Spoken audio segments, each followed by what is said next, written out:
السلام عليكم ورحمة الله وبركاته. ازيكم جميعا، عاملين ايه؟ يا رب دايما تكونوا بخير. النهارده فيديو جديد وهنعمل مع بعض سندوتشات الكبدة والسجق زي المحلات بالظبط وكمان احلى وانضف كمان. جربيها بطريقتي وان شاء الله هتعجبك ومش هتحسي فرق خالص ما بينها وما من بره. متنسيش تحطي لايك للفيديو واشتراك للقناة ونسمي الله ونبتدي مع بعض.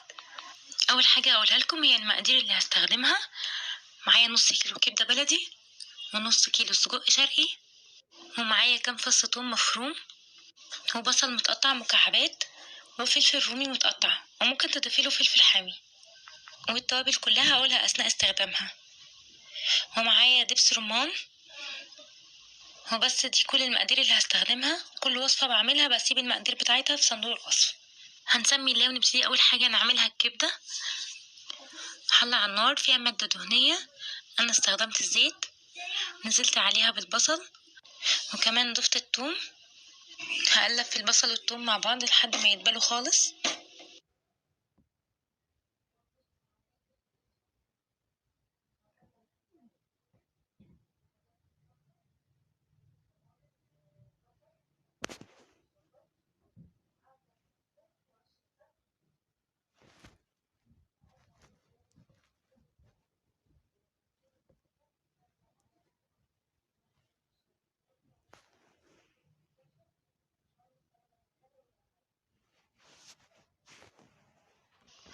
كده خلاص البصل دبل معايا. هبتدي ان انا انزل عليه بالفلفل. لو حابه تضيفي فلفل حامي مفيش مشكله، بس انا استخدمت فلفل بارد. هقلب الفلفل والبصل مع بعض لحد ما الفلفل برضو يدبل. كده خلاص البصل والثوم والفلفل اتحمروا كويس ودبلوا. هقسم الكميه دي لجزئين، هاخد منها حوالي كبشتين كده للسجق، وهخلي الباقي للكبده. عليهم برشه خل بسيطه. هستنى كده لحد ما رشه الخل تتبخر بس شويه، وهبتدي ان انا انزل عليها بالكبده.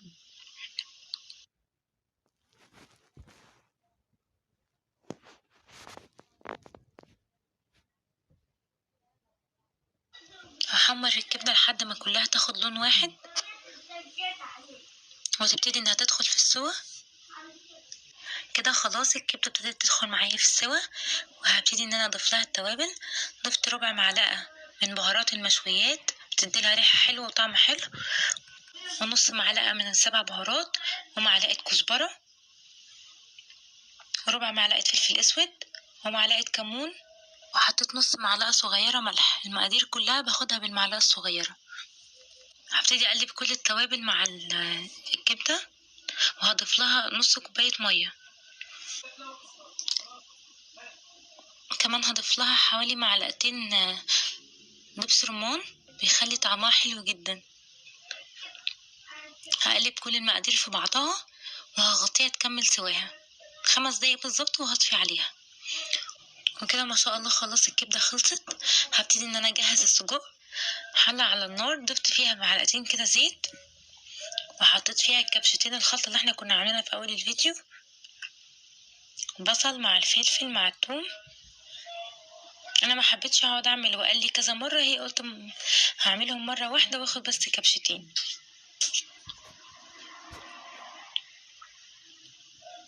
هحمرهم بس كده شويه، وبعدين هنزل عليهم بمعلقتين دبس رمان.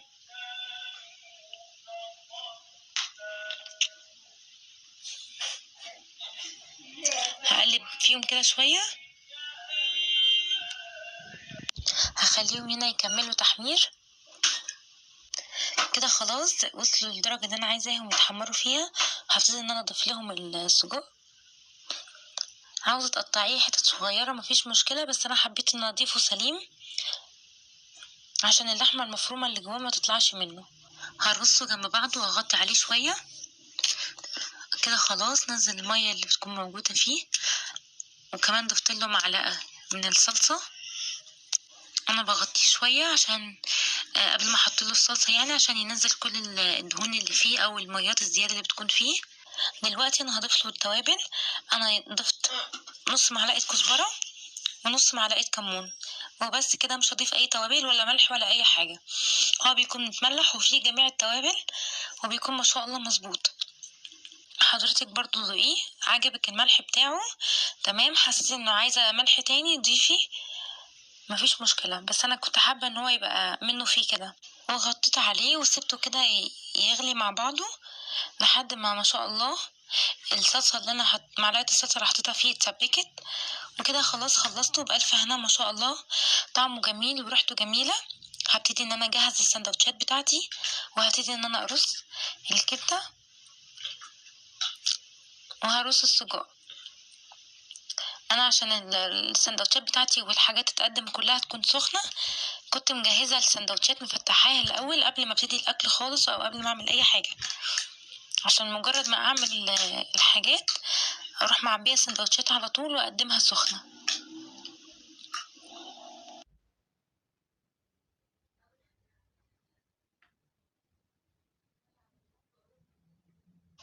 تقدري تقدميها مع كاتشب ومايونيز او مع مخللات، ما شاء الله بجد طعمها حلو جدا. بجد جربي الطريقتين دول، ما شاء الله طعمهم حلو جدا زي المحلات واحلى كمان والله وانضف، وبألف هنا لكل اللي يجربها. ايه رأيكم في الجمال ده؟ يا رب يكون الفيديو بتاع النهارده بسيط عليكم ويعجبكم ان شاء الله. متنسوش تحطوا لي لايك واشتراك للقناه. اشوفكم ان شاء الله باذن الله في فيديو جديد. مع السلامه.